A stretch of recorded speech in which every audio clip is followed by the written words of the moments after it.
I do think that there is a little bit of a lack of understanding of what it is actually like to be in Gen Z per se, navigating the world, because it is changing. There's a lot of things that aren't the same anymore, whether it be, money or buying houses and things of that nature. It's much harder, and I think that, older generations really aren't equipped because we don't know where it's progressing. Right. So it's kind of, you take what you hear, but then try to apply it to what you're actually going through.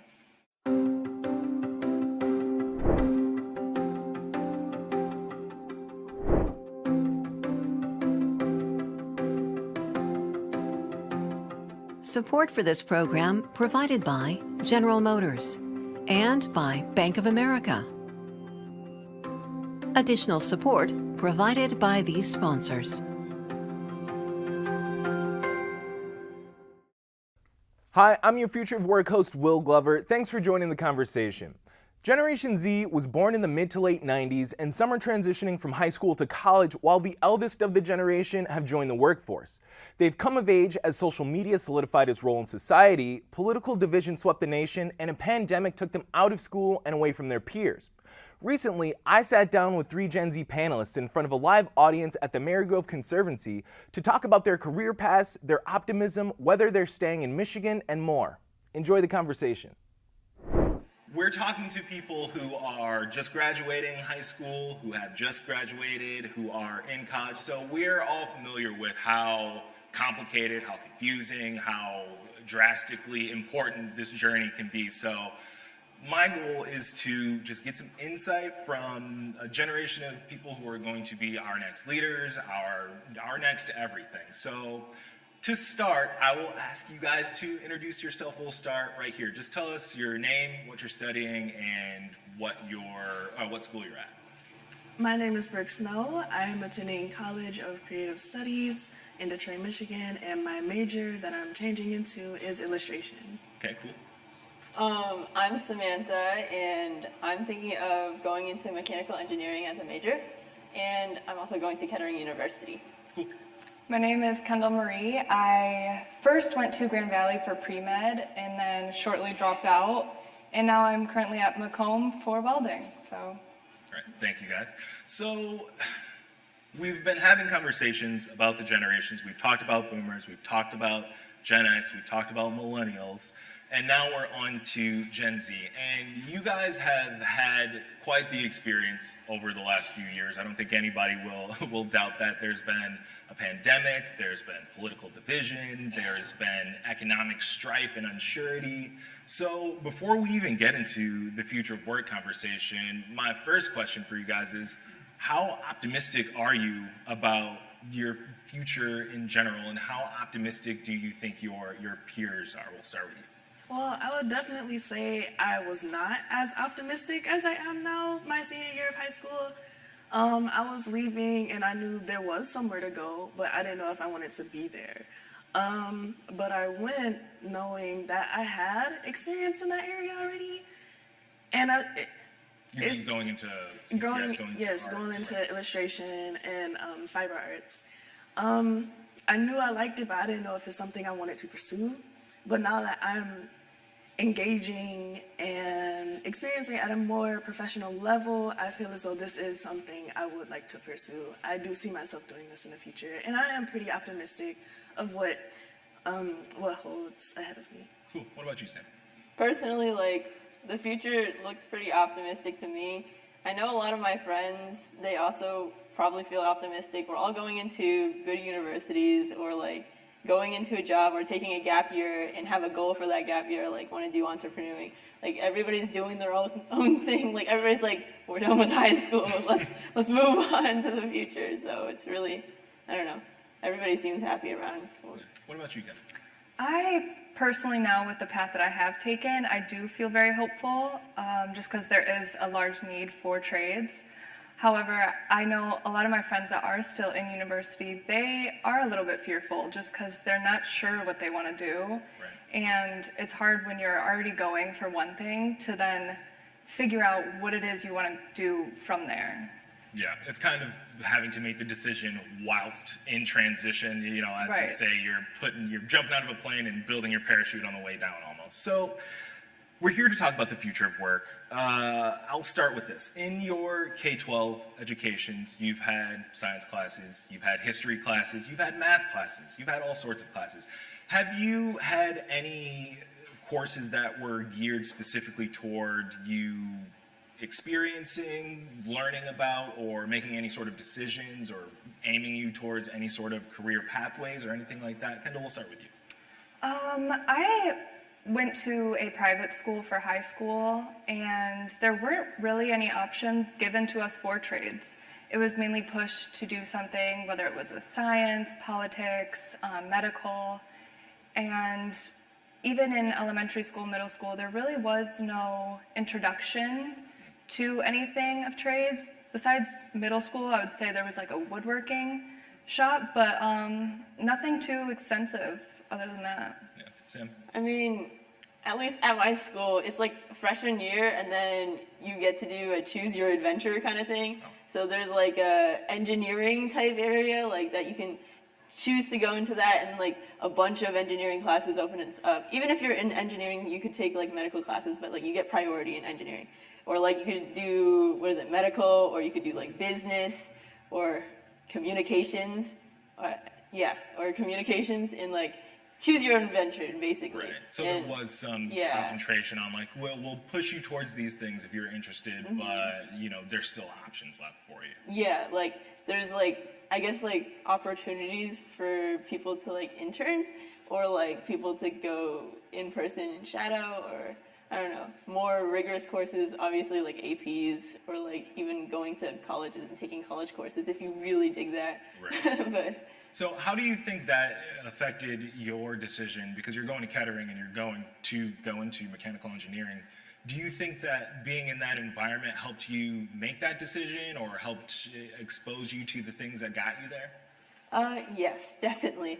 Like the engineering classes, I guess I really like the hands-on stuff. There's like these design challenges that everybody in the class like splits up into teams, and everybody has 5 minutes to build the strongest bridge out of spaghetti. Like it's the most randomest thing, but it's like really great, and you can see like people's ups and downs, and like you go through the design process. Everybody learns together, and it's like really fun.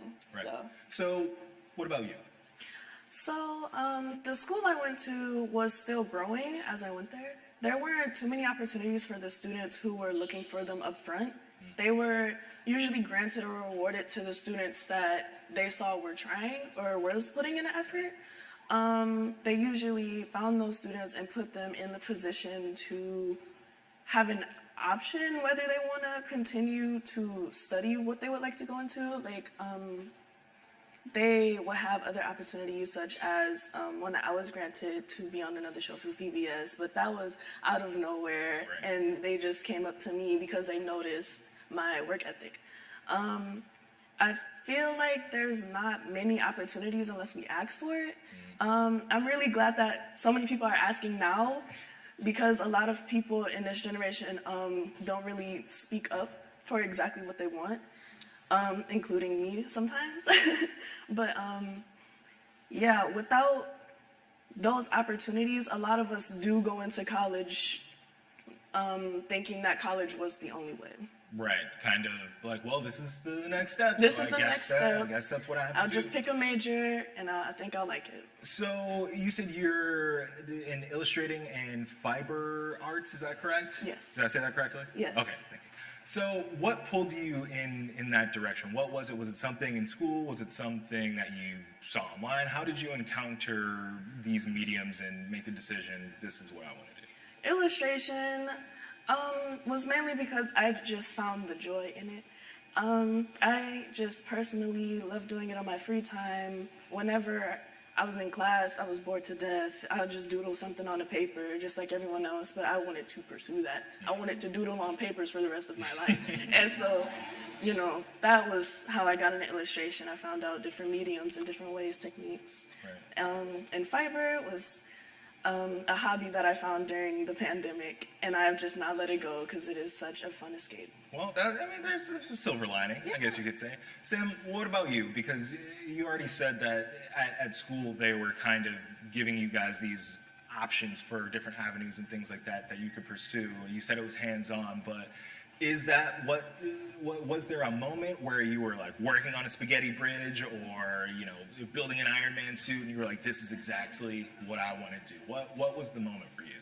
I don't think it was a direct moment. I think it was more like a gradual realization. So I would, like, every day I would be like, man, I want to go back to class, or I want to stay there, or like I would eat there during lunch. Like, it was just the class that was my favorite out of the day, and eventually I'm like thinking, maybe I want to do this for the rest of my life. Like, I gotta get this going. I want And more. just like, yeah. So, Kendall, I know you have an interesting journey thus far. So, tell us, from high school, you went where and you ended up where? Fill us in. After high school, I went to Grand Valley for pre-med, and then 2 months into the first semester, I dropped out. Didn't even make it a whole semester.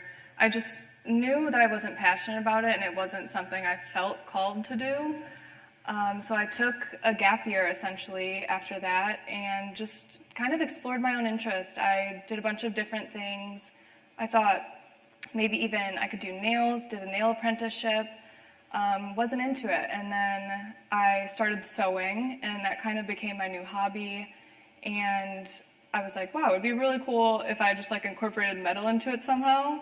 So I just took welding, not thinking anything of it, just trying to get experience, and then I ended up really loving it. So I'm gonna stick with it. A happy discovery. So, Right. when we're talking about you guys discovering what your passions are, what avenue you're going to take, a big question that a lot of people have who would love to have you as part of their organization is, how on earth do I reach these kids? How on earth do I reach these young minds to come and make my company better or help our municipality or whatever it might be? So when you guys are looking for information about going to learn to weld or mechanical engineering or art, where do you go? What resources do you depend on to get more information? Is it going to be CCS, or is it going to be a school on one of the coasts? Is it going to be Kettering, or is it going to be somewhere else? Is it welding, or is it woodshop? Where do you guys go to find information to answer the questions that you might have? And just, we'll leave it at that. Where do you go to get the information you need about what you want to do? Sam, let's start with you. I guess asking the adults in my life and just like, help me please. And generally they'll point me in a direction, even if they don't exactly know. And then I find another adult or like another person that's also lost, and like, we'll figure it out. Also, Google is very helpful. Google, absolutely. Kendall, what about you? I also second Google. Google's great. Personally, I think I just make choices based off of what I think brings me joy and brings out the best in me. With pre-med, it was a short time, but I wasn't liking the response that it was bringing to me emotionally, physically. So with welding, it kind of gave me this new sense of life. It was giving me a purpose to create and do something with that will also make me money in the long run. Right. Well, I mean, at the end of the day, we do need a check. Right. So, in your pursuit, well, now that you're doing welding, before you discovered that that's what you wanted to do, before you signed up for a course, how did you decide it was going to be at Macomb? How did you decide it was going to be welding? Was it just a matter of, I Googled welding and Macomb was the first thing that came up? Was it something that you saw in the infinite scroll we're all accustomed to? Where specifically was that, I guess, contact point for you? Well, originally I just went to the Macomb Community College website. It's super close to my house. I grew up just seeing the signs everywhere. And when I went to there, they have a lot of different trades that you could get into, and welding was kind of just the one that stuck out to me. Regardless with whether I would have done carpentry or electrical, I know little to nothing about the trades. It was just welding seemed like one I could take the most creative route with, so I picked that one. So what about you two? Do you frequent like college websites or municipal job postings or career, opportunities or anything like that? Where do you go when you're looking for, say, what you might want to do when you're done with mechanical engineering, or where you might want to, what gallery you might want to end up in, or what people you want to work with? How do you guys find the information that helps you make decisions about where you're headed? Either one. You can start first. I find the information definitely mostly through people, just engaging, interacting, talking to other people, finding out what connections they have, who do they want to have you check out, like, regarding that area. Usually, Indeed's a great place to. I often just check out my resources. So you're already looking for, you're like, oh, I'm going to go on Indeed. I'm in school right now, but I'm going to start looking and checking the job posts today. Yeah. That's fair. What about you, Sam? Yeah, definitely talk to people and connections. I haven't gone too far down that route because I'm not even in college yet. But I feel like I would just ask people around. So you guys all referenced the fact that you use the people around you as a reference point to figure out where you're headed. So my question is, you're a younger generation, times are changing, we've all had experiences that are unique to when we were at the stage in life that you guys are. Although well-intended, always, do you feel like the people who are giving you advice, who are trying to help you achieve the things that you're trying to achieve, do you feel like they have the knowledge that's required to help you get into the world today? Or do you think that you're going into a completely different economic climate, a completely different realm of educational achievement that you need to get the types of jobs and things that you want? Do you think that the guidance that you guys are getting is applicable to the world that you're going into? Sam, let's start with you. I mean, yes. Whatever an adult says, for example, they would say their exact experience, and then you take it with a grain of salt, because then it's different times now. Right. But, uphill both ways. But you keep it in the back of your mind, so you know generally what to expect. It's definitely not going to be exactly the same. Parents, it's not falling on deaf ears. That's good to know. Kendall, what about you? Same thing, grain of salt with everybody else's opinions. I do think that there is a little bit of a lack of understanding of what it is actually like to be in Gen Z per se, navigating the world, because it is changing. There's a lot of things that aren't the same anymore, whether it be, money or buying houses and things of that nature.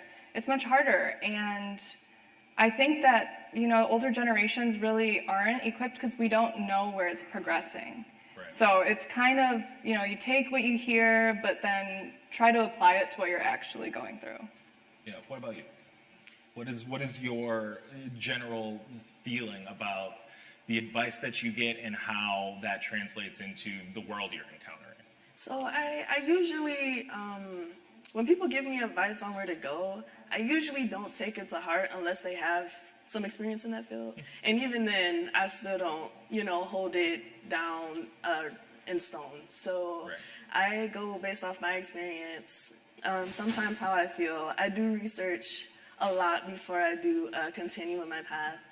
But unless you're the CEO of a super business, I'm not sure I can put your advice at the top of my list. So what, I guess, because the standards are good. Because everyone usually people usually think that they're always right.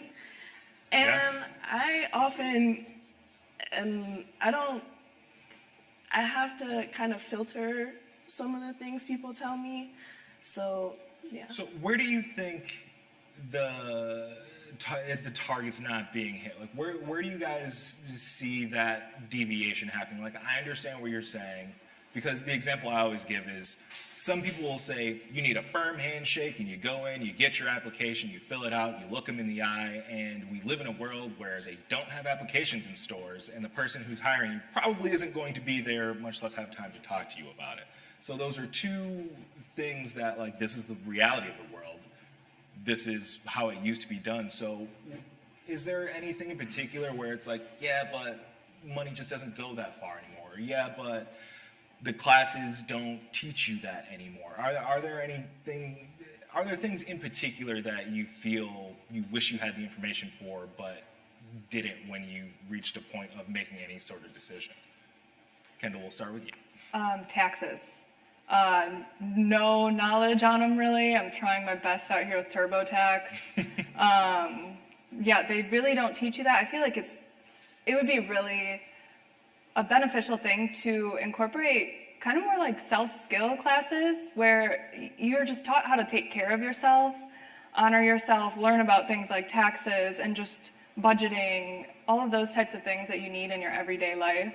That I know in school, I didn't get taught, so. Right. Do you think that knowing any of that stuff would have any impact on your decision making when it came to pursuing something like pre-med, maybe understanding like, those student loans and the interest rates might be a little much, or is it simply just wanting to have those skills as you go out on your journey?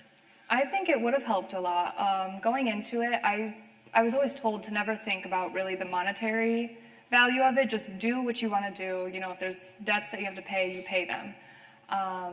But I never really considered any of that, and luckily I was able to drop out at a point where I was okay enough, but... We're financially compromised after a whole semester. Yeah. Right, yeah. So,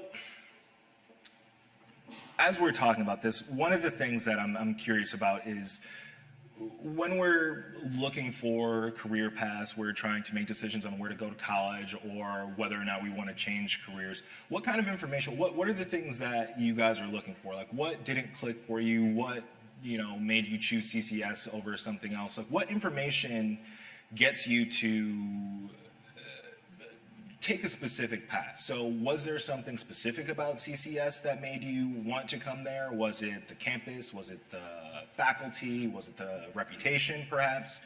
And I'll ask the same of you two. Let's start with you, though. Oh, yeah. Okay.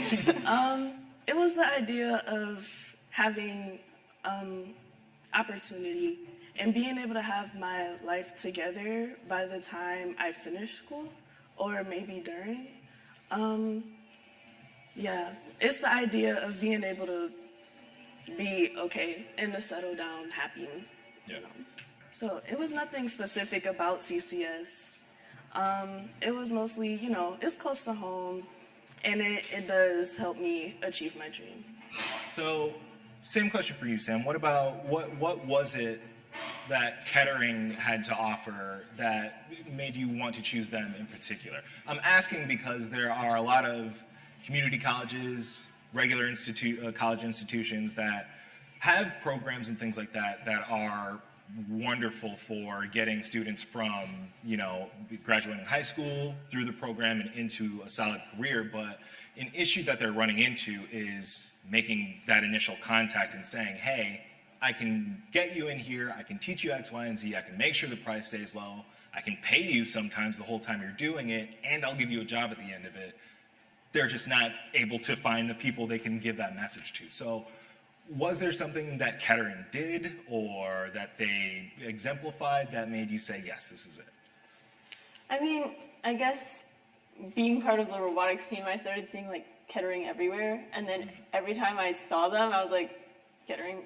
And then, okay, and just another sponsor, I guess. I don't know. So it kind of became like synonymous with the area you're in and the things that you're doing. What about you, Kendall? Because you started at, you said Grand Valley? Yes. And then Macomb. What, if I remember correctly, when we spoke before this, you said that Macomb made the process of you getting started very easy. Was that part of what helped you make the decision? Yes. There were other places that I were looking at other than Macomb originally, but the process was so simple that it it made the most sense for me, especially because at that point, I wasn't sure if I was taking it seriously or not. Right. So when you guys are all graduated, you're ready to hit the job market, as you will, and again, you're already looking at, Indeed and stuff like that, so you're ahead of the game. What are you looking for? When you're thinking about that career, welding, or your art career, or your mechanics career, when you think of what a career is going to provide you, what is that image in your mind? Is it simply just a good paycheck? Is it work flexibility? What are the things that you guys are going to value once you get into your career? Kendall, we'll start with you. For me, the environment is a really big part of it. I think being around compassionate individuals that are understanding that I am a human being having a human experience. There's things that happen that I can't control. And just having that understanding of being like, you're going through a rough time, this is rough, take a few days off, figure it out. And that has been very valuable to me. Also, obviously a job, you want money from it. So benefits, they never hurt. Those would be great. Yeah. What about you, Sam? When you're thinking of your mechanical engineering career, what types of things would you like that career path to afford you, outside of, maybe healthcare and the ability to afford a place to live? I mean, I guess teamwork, obviously, working with other people, again, like, understand that I'm also a human. Chances to climb, I mean, kind of want to go climb the ladder. I guess that's about it. Oh yeah, wait, never mind, that's benefits. Okay. So, Brooke, what about you? I would like to be stable and happy going to work. I would like to be able to get up and say, man, I feel like going to Indonesia and packing up and leaving. Just because I can afford it and I'm happy. Right. Why not? That's what I'm looking for. So, I mean, that's not a bad lifestyle, especially if you're an artist. You can write that off. I'm just doing research. I'm fact-finding. So what I'm hearing from you guys, and correct me if I'm wrong, is you're looking for a career path, a job that recognizes you as a person. You're not just a number. You're not just going to a cubicle and then leaving again. You want something that feels a little more human, I guess is the right word. So are there things that are almost like red flags, like I will never in my life work for that place because X, Y, and Z? Brooke, are there any places like that for you?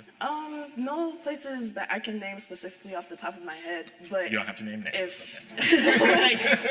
But when they act like, when there's no sympathy for a mistake, when they hold you to the highest regard, even though you're also still a human, when they don't hold themselves to that same regard they're putting you on, some people will not take care of themselves, but will expect you to take care of everything you have to for them. And that is something I cannot work with. Right. What about you, Sim? I guess, like, the cubicle 9 to 5, you're sitting there and you're stuck there. I don't know. I've heard of some people feeling like they're stuck in their job and they can't move because they're like, I don't know. I guess it's contract with a company or something, but they feel like they're stuck, and that's like, I don't know. I'm kind of scared of that. You don't ever want to be boxed in and feel like, well, I've reached. Well, you just said you want ladders to climb. You want to have some upward mobility. Kendall, what about you? My red flag is yelling. Just right off the bat, yelling. I don't tolerate it because people that I respect, people that I love, whether they're acquaintances or not, I'm never going to raise my voice at them because it's not necessary. It escalates things. It gets emotions tied into it when in reality, you could have just spoken to me about it. If there was a mistake I made, just been like, hey, you did this, but you could do it a better way. You could do it this way. It solves all the problems. There's no need for yelling, or I've had many jobs where they just kind of make me feel belittled. And then at that point, it's like, I would rather walk out right now, actually. Right. So, obviously, we've been talking a lot about jobs, working for places and people and things like that, but is that the way you guys envision your careers in your life after you've graduated and you get your credentials? Do you want to work for someone, or do you want to work for yourself? Do you want to be a contractor? How do you see your trajectory going? And Brooke, we'll start with you. I'm not completely sure. I'm really kind of going with the flow right now. I just know I enjoy what I'm doing, Right. and I know what to tolerate and what not to tolerate. Expand on that. What do you mean? I know my self-worth. I know my expertise. I know how good I am at what I do. And I will not tolerate people who treat me less than or as if I shouldn't be in the position that I'm working to get towards. Right. Tim? I mean, I guess I want to work for somebody because, I don't know, guidance, I guess, but then learn how to climb the ladder, so I guess lead people. But I don't know. Outside of like an engineering job, like that I would enjoy, I would also want to do like a mini side job of like art. A little side hustle. You know, a little side hustle. It's a little more fulfilling. But like, I don't know, feed both sides of me. Yeah. Kendall, what about you? I do originally want to get into the automotive industry. I always like to say my retirement job is just going to be welding little sculptures, whatever I want. But I'm open to being a contractor as well.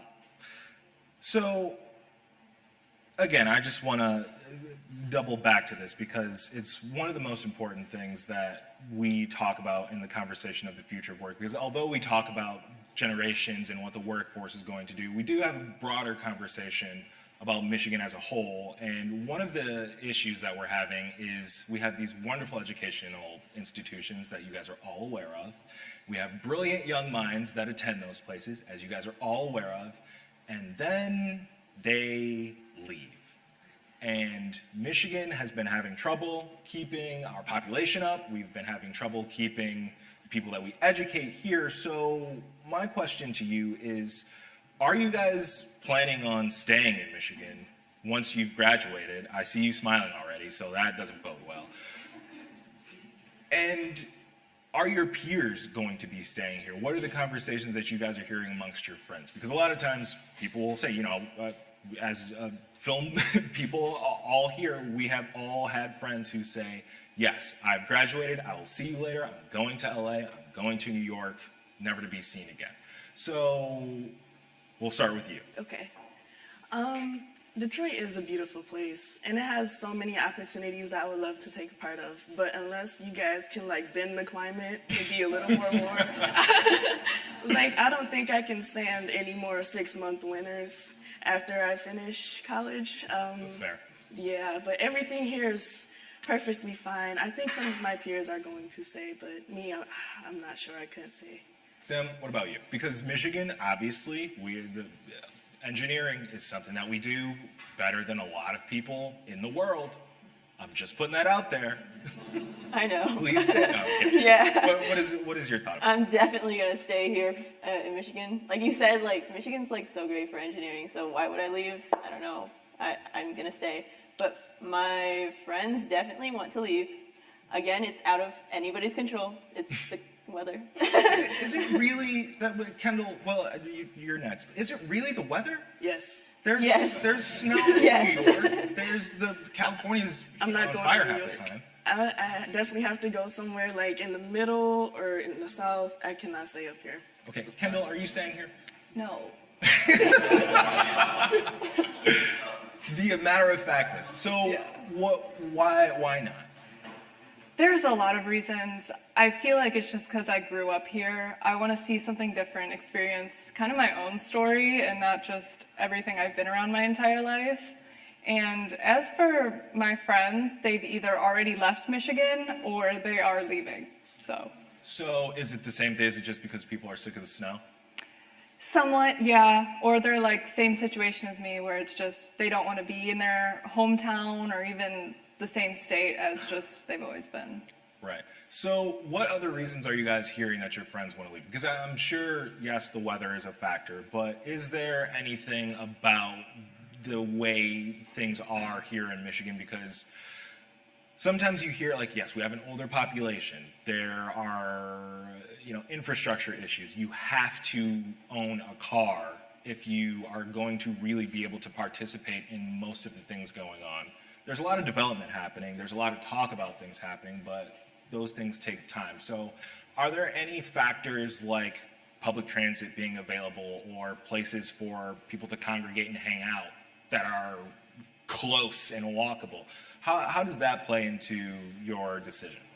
So living in Metro Detroit, or at least staying on the College for Creative Studies campus for that year, I can say that things are very easily accessible. You can look up anything and it's within a mile radius. I will get up, change my clothes, and walk.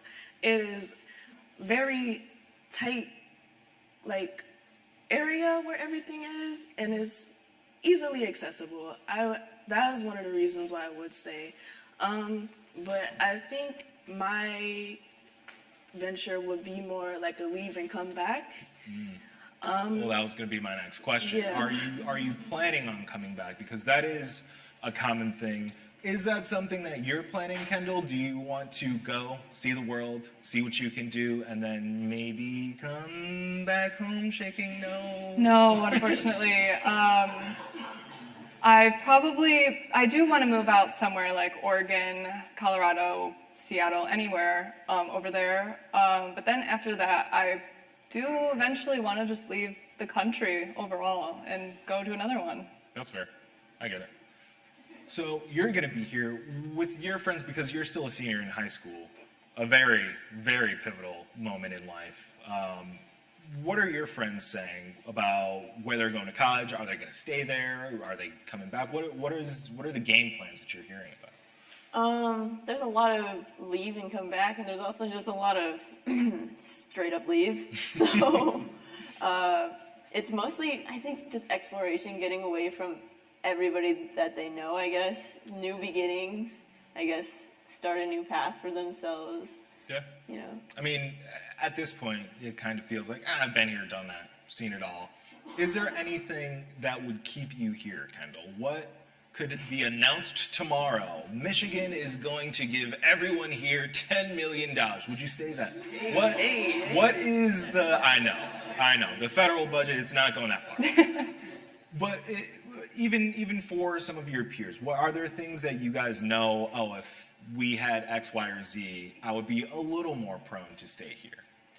I don't think so. I think we all want to go in like our own little like areas of the world and then just kind of all visit each other, like if we're in Europe or the UK, whatever. But no, it's just not for me. I think it's a beautiful place. I do love it. I love that it's my hometown. It's just, I do feel like I just need to like find my own space and just be my own person. Yeah, we will always keep a canoe on a river or a lazy river or a raft or any of the Great Lakes open for you. Thank you. Just so you know. So as we come to a close, guys, one of the things that I said before we even got started, as a millennial, I always want to try to make sure that the people coming up behind me, I can be as much of an open book as possible. I can share as many of the follies of life that I've experienced thus far as possible. So, as Gen Z, what do you guys want to see more from them? From the people who are making decisions, from the people who are giving guidance? What would really help you on your journey out of the state, on your journey to Kettering, on your journey at CCS to become an artist? And Sam, we'll start with you.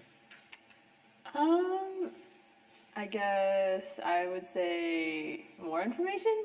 I mean, information's great. I mean, I read a lot of it, and I guess the more information I have, the more like secure I feel. It's like, wow, I know what I'm doing.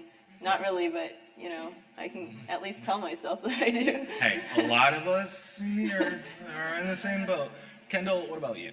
I think the biggest support is just not diminishing somebody else's dreams. Whether you think it's possible or not, or you think that there's this entire backstory that you have to get through before you even get to that position, don't bring somebody down when it's their dreams. You know, I think you're supposed to encourage people and lift them up and say, yeah, you absolutely can do that. Because it almost changes your mindset in a sense of, yeah, this one person said I could do it. I think I can do it. I'm going to do it. So my final question for each of you, and I hope you enjoy the opportunity, is to speak to your past self. So Sam, we'll start with you. You're a senior in high school. You're getting ready to graduate. You know where you're headed. Is there any piece of advice that you would give your freshman self today? Like, now that you know where you are, think of freshman Sam, what would you tell her that would be helpful?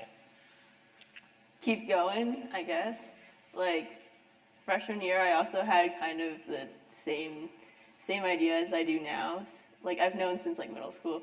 So I guess keep going through the pandemic. Continue to keep going. You won't have a nice normal year until senior year, and then you're leaving. So that's not even normal. So I don't know. Enjoy whatever high school you have. So Kendall, if you were to speak to your past self, I'll say as you were graduating high school, say pre-med, what would be the piece of advice you would give yourself? First, I'd tell her to take everything she knows and just throw it out. And then I'd tell her to just stick to what makes her happy, because I feel like for a really long time, just in life in general, I always tried to make everybody else happy, but I wasn't really so focused on myself. So I would just go back and tell her to just, you know, do what makes her innermost light just shine the brightest. Shine bright. Brooke, we'll leave you with the last bit of advice. What do you tell a freshman, a freshman Brooke, and then a Brooke who's just about to graduate high school and get to CCS? So what do you tell your freshman self? Freshman Brooke, relax, take a shower, eat, take a nap. It's okay. Go with the flow. Things will happen if it's supposed to. It won't if it won't. Don't worry about it. Keep it going. Take care of business. And pre-graduation, what do you tell yourself as you are in your senior year about to head to college? Just go to college. Like, the summers, just go with the flow. The flow did not end. Keep going. You gotta start it to figure it out. You can't figure it out before you get there. It's only so much you could be told by other people, but until you get there, you're not gonna experience what you're supposed to experience. So relax. Relax, you guys. Just relax. Thank you so much for taking the time to talk to us today. I appreciate all of the things you guys are doing for yourselves, for Michigan, even though you're leaving. That's okay. When people ask about it, just say it's great. You should go visit. That's all we ask. Thank you guys for joining us. Appreciate it.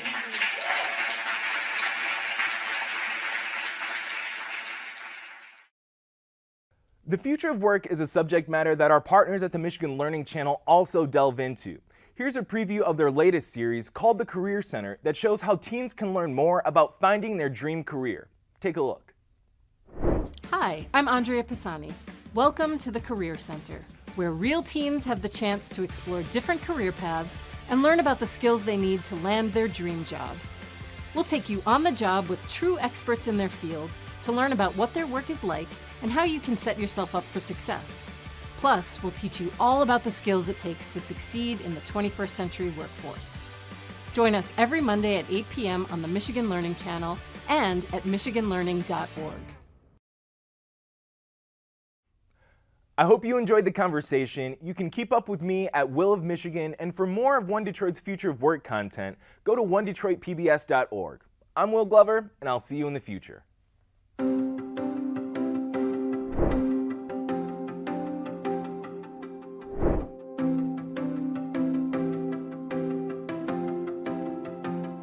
Support for this program provided by General Motors and by Bank of America. Additional support provided by these sponsors.